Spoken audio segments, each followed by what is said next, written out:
Hello, everybody, and welcome to Negroni, equal parts gin, bitter, vermouth, and deliciousness. I'm here with Keli Rivers to talk about the Negroni and why it's worth having a think about it from a distillery point of view and how it can work with your gin and help people to enjoy your gin more. And here we have Keli. Welcome to you, Keli. Well, thank you so much, David Smith, for having me, and welcome to all of you in the virtual cosmos of this weird bubble that we live in. So thanks for being here. Well, let's start off with, what is the Negroni? What is in the Negroni? Well, the Negroni, we would say, is a more of a modern classic cocktail, really gaining its rise in popularity, at least here in the United States, from that type of a consumer-driven things after Prohibition and moving into modern drinking. It's probably one of the fastest growing classic gin cocktails that I see on menus in my travels from coast to coast. But when you think about the drink in itself, it is a cocktail that is better than the sum of its parts. It's going to be equal parts gin, a sweet vermouth, and a potable bitter, mixed together with love, with energy, and just deliciousness.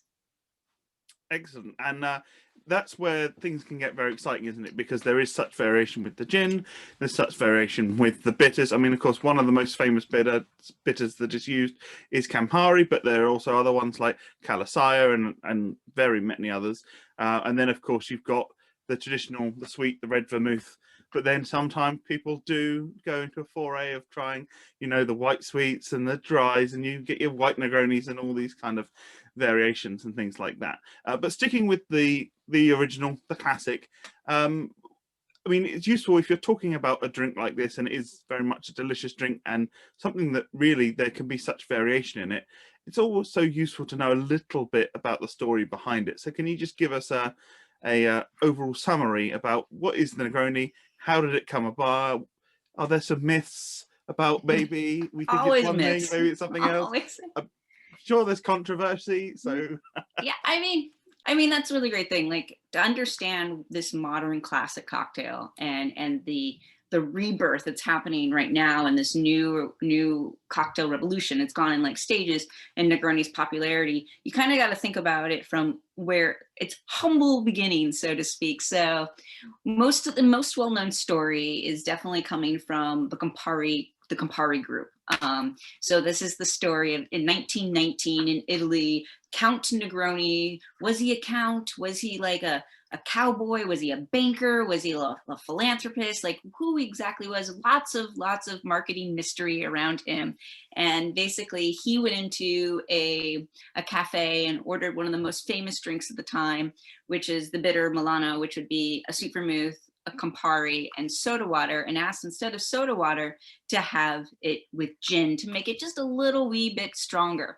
And poof, the Negroni was made, as so much loved. They named it, of course, after Count Negroni. I mean, there's definitely a lot of romance in this story, but also you have to scratch your head and go, huh, that just might be just well and good. And then now there's like no more stories that are coming out that there's a drink that predates this 1919, which is actually coming out of from Africa, which in Senegal, which is really interesting.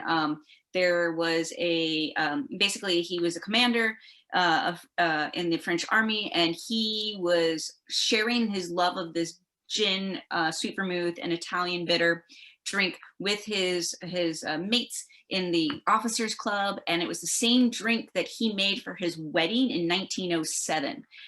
His name also happened to be Negroni, so he named it after himself, as one also does. And so there's now all this history coming out, and there's a book coming about this new retelling of the story that predates the 1919. And then we're like, okay, well then that's the story. But then we also have to think about, there's a story about in Detroit, here in the United States, where this drink called the Dundorado, which is using old Tom gin, a sweet vermouth, and a bitter called Calasaya, which which is one of the major ingredients for a very long time of Campari. So there was the bitter, and it was called the Dunderato, and the same drink. Now, was that the birthplace of the Negroni? Regardless of whatever story you want to go or whichever camp you want to play in, just understand that this idea of a spirit with botanically driven and citrus driven next to an aromatized wine like vermouth with bittering agents and then a bitter mixed together makes a delicious cocktail no matter who invented it or where it came from. Yeah, and I think that's part of the thing with the Negroni is you do have all of these different aspects. There is the complexity from the gin or whatever the spirit, but you know, typically we're talking about gin, aren't we, really? But there's the gin and that botanical complexity, and then you've got some botanical complexity from both the Campari and the sweet vermouth, but there's also sweetness there, and then there's bitterness. And I think often people think about Campari as being something that's very, very bitter, but actually it's also very, very sweet. And so you do have to balance these things out. We all know that, you know, bitter and gin works quite well. You have the gin and tonic, and citrus and gin works really well. There's a lot of stuff that works well with gin. So if I was a gin producer, I may well have a suggested serve, shall we say, just a suggestion, not the be all and end all, but at least like this might be something that you want to think about. And I might have something for a martini, I might not, but often I wouldn't necessarily have something specific of a way of doing it with a Negroni. I might not have gone through and thought that far through, and that might be something that if I have a bar, I might want to serve it there. I might want to serve it at my tasting room as well, depending on where I am. So I mean, would you say that makes sense to kind of have a bit of a think about it, think about your gin?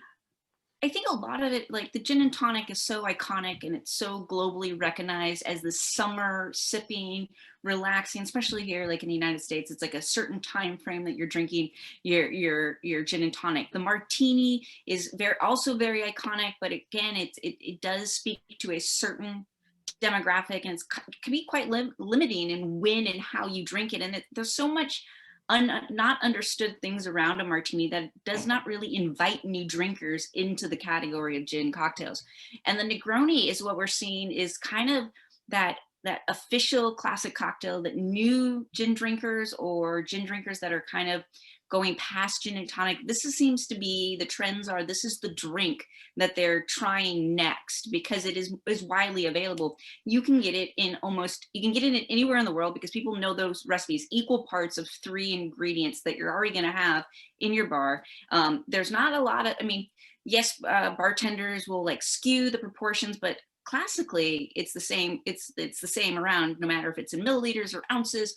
But I think the really interesting thing about the Negroni is, especially it's really highlighted during COVID and people are doing cocktails to go, 90% of them in the gin category are going to be a Negroni base, because it is something that is, it's not only personal and delicious, but it's also recognizable. It's got that name that people know. They know that they're supposed to like it. For a bar, it's, you have it's more cost effective for you. It lasts a little bit longer than, let's say, a martini, where the aromatized wine in there would maybe like fall flatter faster, or there's more room for error. But I think what we're seeing is much more innovation around the Negroni because of that sweet citrus and vegetal floral notes that are found there. And so for a distillery to start thinking about their drink strategy or their drink serves and going beyond just those iconic martini, gin and tonic, is showing thought. And that's really what a buyer and a consumer really wants to hear, is like, okay, I got the gin and tonic, I got the martini, what else can I do with it? And I think, with the popularity of the cocktails to go and the bottled cocktails, whether it be the spice Negroni out of 4 Pillars or that kind of thing, you're starting to see people play around with Negronis in a much more playful way. For sure. I know certainly for when I do gin reviews, trying a gin out, see how it works in a Negroni, is an integral part of understanding what that gin's like. And actually, despite the fact that the Campari and the vermouth have such strong flavors, that individual component of the gin, depending on what that flavor profile is of that gin, that makes a huge difference it is still continues to surprise me how the gin really can power through, even with those equal parts, and really change that that drink. You know, maybe you have a gin that's got cocoa nibs or something like that, even towards those sorts of flavors, and that will make a slight adjustment. You might have something more citrusy or more floral. I even know a gin, almost infamous, you might say, that had coconut and grapefruit was a big part of its flavor profiles. What was that? Quite, yeah, quite a sweet one. But I tell you this: once you put it in a Negroni, it did something. There was something that did some of those notes actually did balance, and it did work really nicely. It was a great drink. Now, is it your typical Negroni? No way. But was it tasty? Yes, it was. And I think, yeah, there's well, I guess a lot of redemption that could be found in a Negroni in addition to everything else. Well, I think one of the interesting thing about the Negroni as a cocktail for a distillery to highlight their gin is the more words that you can use. You can talk about how you have these aromatics in the bitter and how that plays with your botanicals in your gin. Reintroducing the botanicals in your gin instead of just listing them off for somebody. You're like, you know, our cassia or cinnamon or cardamom play really well with the sweetness of the Campari and kind of makes that really round. Or you can talk about your floral notes and how that plays with the sweet vermouth that you're using in this drink. And it's a really great way to bring the conversation back to the gin that you made and that all that energy and work you put in, the thoughtfulness you put into that botanical blend. It's easier to talk about it with a drink like Negroni than, let's say, a gin and tonic. Like, yeah, the tonic is really great with the floral notes, and the carbonation lifts up the citrus notes. But the Negroni, there's a longer conversation, more chances for you as a distiller to talk about your product in a place where the consumer, the drinker, feels safe because they know what a Negroni is. They like the Negroni. So why is your Negroni, your gin, better for my favorite drink, the Negroni? And there's just more interaction there. And any more interaction you can have as a distiller will stand out over the competitor set. For sure. And of course, if you've got a different range of gins, maybe you've got an Old Tom or a Navy, you can start to experiment a little bit with different Negronis there. I mean, how are some of the ways that you might? I mean, obviously, you've got these sort of standard equal parts of these three ingredients, but how are some of the ways that you might start to try and customize it a little bit towards, say, maybe a slightly spicier Old Tom and maybe a more citrusy Navy strength or something like that? Is it a garnish thing? Is it an addition of something? What's the sort of play around? I think that I'm a very big supporter of the equal proportions. Like, it's a Negroni, it's a set recipe, it's equal proportions of 3 parts. And if you think about it in parts as opposed to ingredients, you have your spirit part, which in our sense is gin, and whether that be a Navy or an Old Tom or a citrus or even, you know, something that is flavored post distillation, that's your spirit.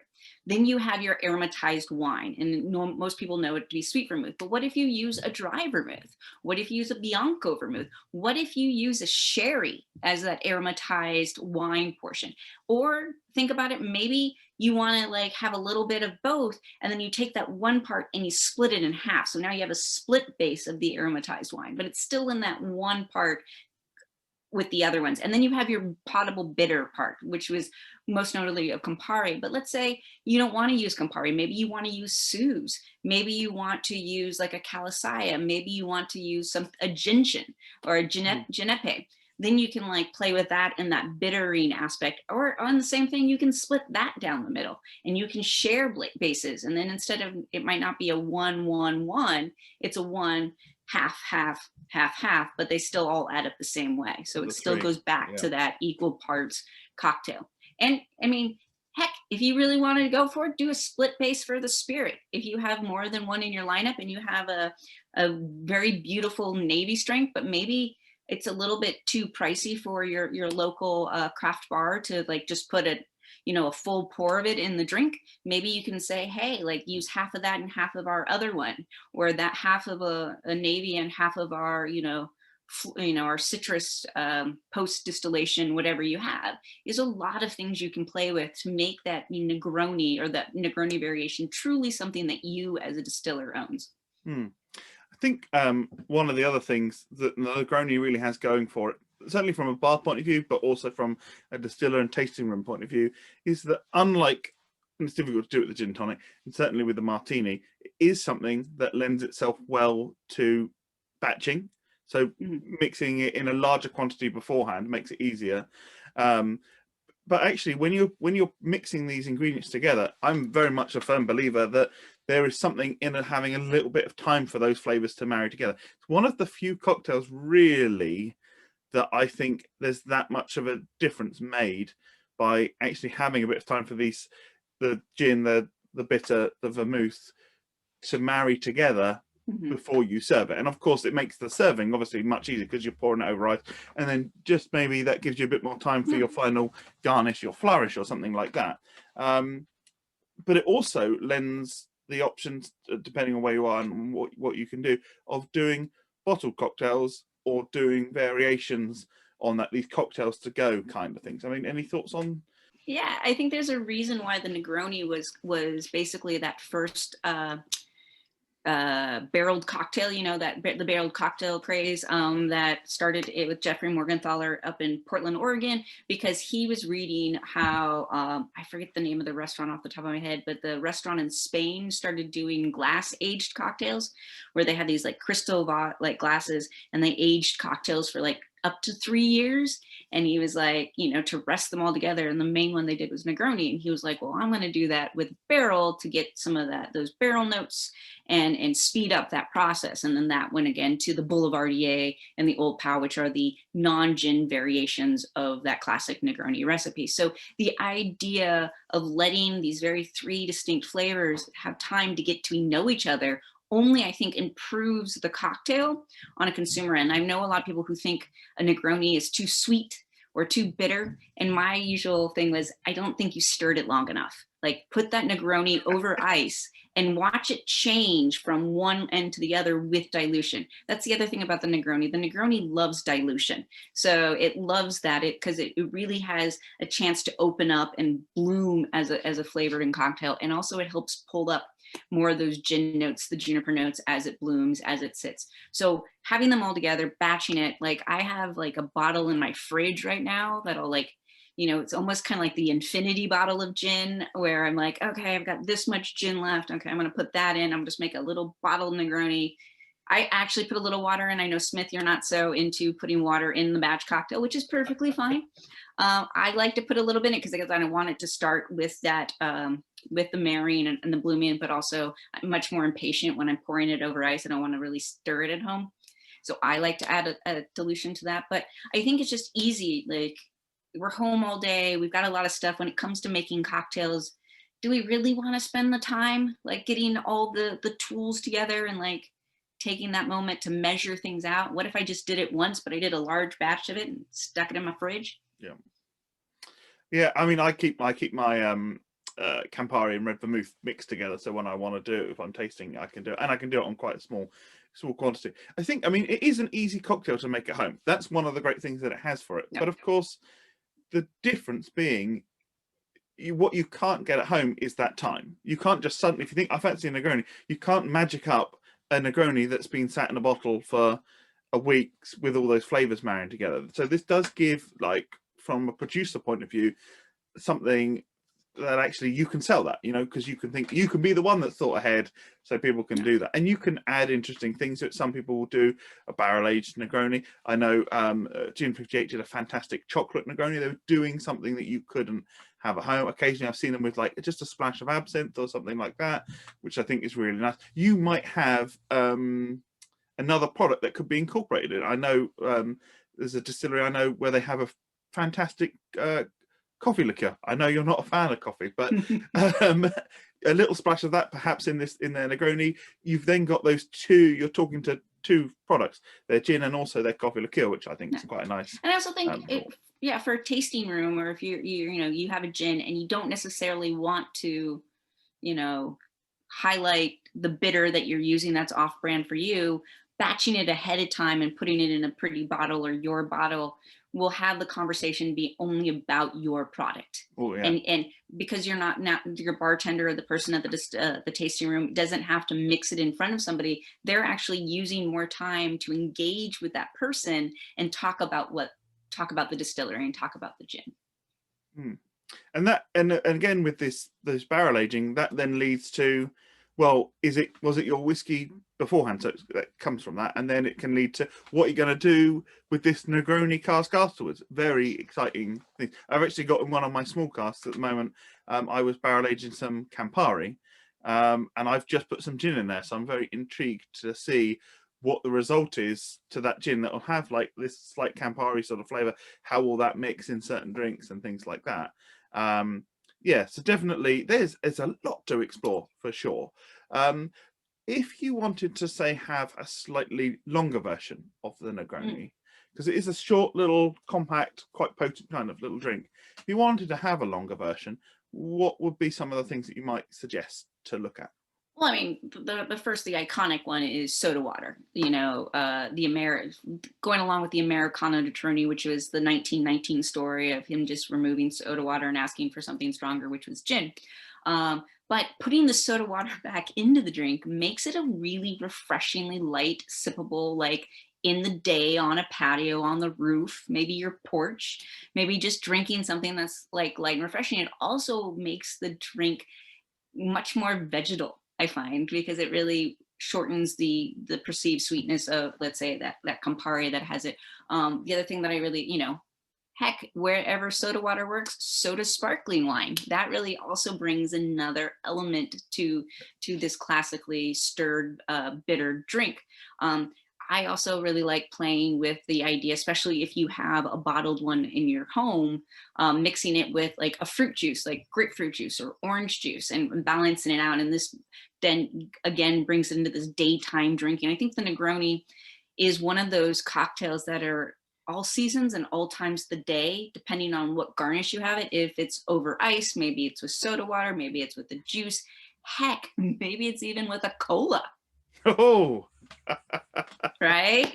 So, I mean, there are so many ways you can play with this traditional recipe that makes it more inviting. Heck, maybe even a little bit more fun. Even though I'm a traditionalist, there's a lot of things I can do. I really like Negroni in my cider, my dry cider. Pint of dry cider, pour some bottled Negroni into it. It really does make for a different and unique drinking experience. yeah. Okay, so we've covered like the ingredients and the recipes and these other little touches you can do. What about the garnish? Ah. What are your thoughts? What are the timeless garnishes? What are some of the more unusual garnishes that you've thought have worked really well? Because I mean, that's the thing, right? If you have, I mean, there's this balance, isn't there, with garnish? You can have something that's very classic and easy to get hold of, but then there's also kind of this, if there is something a bit different, that can catch people's eye. I remember going to a sort of bar restaurant once, and they were serving what was essentially a variation on the White Lady, but with blue curacao instead. So then it was blue to start with. So then it caught their eye. And what was the garnish? A little puff of blue candy floss, which was like a little cloud sat on the glass. But loads of people were drinking them because they were like, well, what's that? What's that drink? What's that one with the blue candy floss? I'll tell you this. I went into that bar because they had a picture of it outside, and I was like, I want to know what this is. Like, it's just captured my attention. I'm just going to stop and have a drink here. It's definitely I want one of those moments. You see it go by, you're like, what is that? I don't care what's in it. I want it. I do believe I call it the nachos effect. Nobody wants nachos until they see somebody with nachos. And they're like, of course I want nachos. Why would I not want nachos? But you don't really think about it right away. So classically, the Negroni and the story and the recipe and then the garnishes are basically in two camps. You have your staunch, it was always an orange. It's always an orange peel, orange peel, orange peel, orange peel, or even like orange wedge. Like that's the way you do it. And then there are a growing voice in the lemon camp, like lemon peel. And it's really interesting once you like start making Negronis at home. Like let's say you got your recipe, you got your gin, you got it all dialed in. Try one of each. Like try one with an orange peel and see what happens, and try one with a lemon peel. And they're so vastly different what they do to the drink. Lemon peel will make it brighter and sit higher in the nose and on the palate, where the orange really rounds out and makes it kind of like a richer finish. That it's like more herbaceous almost in that aspect. I'm on excuse me, I'm in the camp of Negroni on the rocks with a lemon peel, and heck, give me an orange too. Like, I'll do both. So more the merrier, right? You know, mom says I need to have my fruits and vegetables. Might as well have it in my alcohol.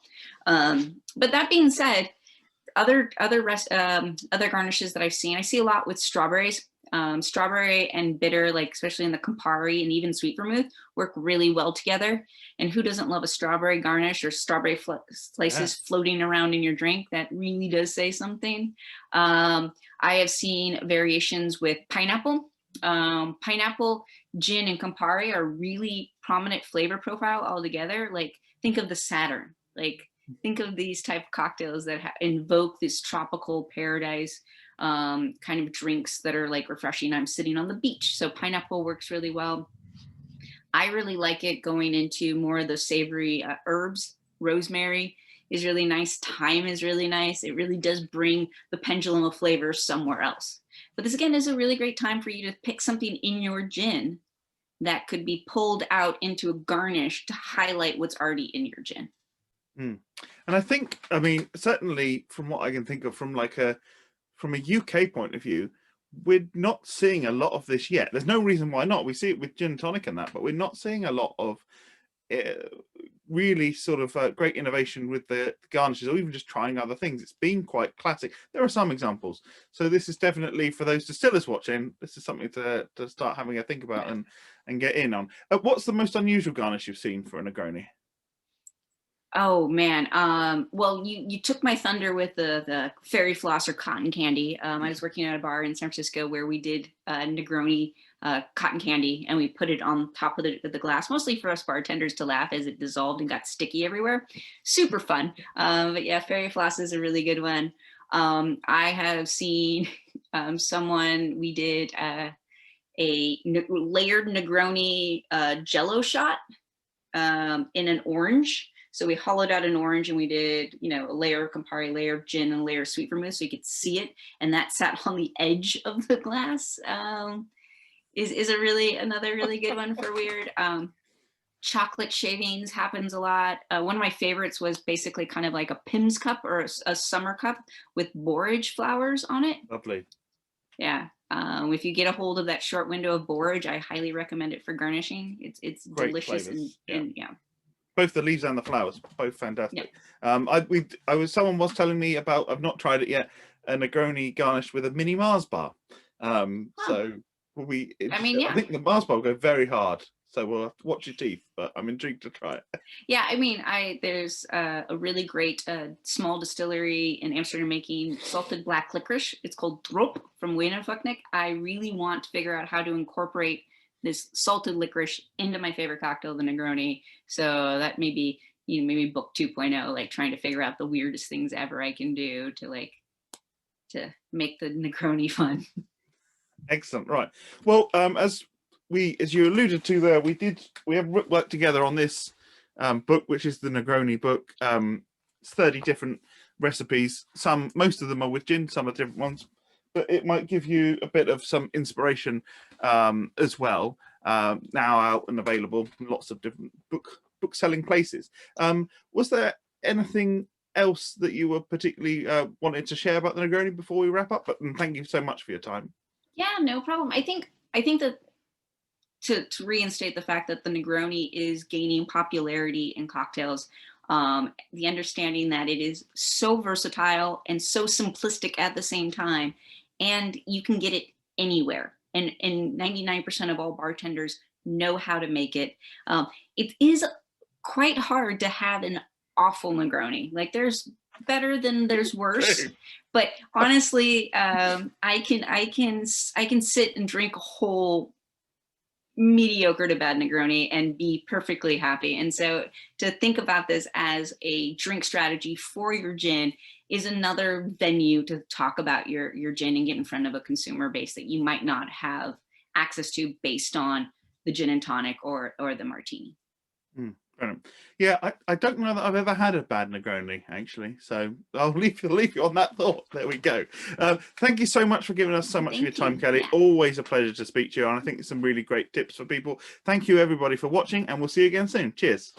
Bye. Thank you.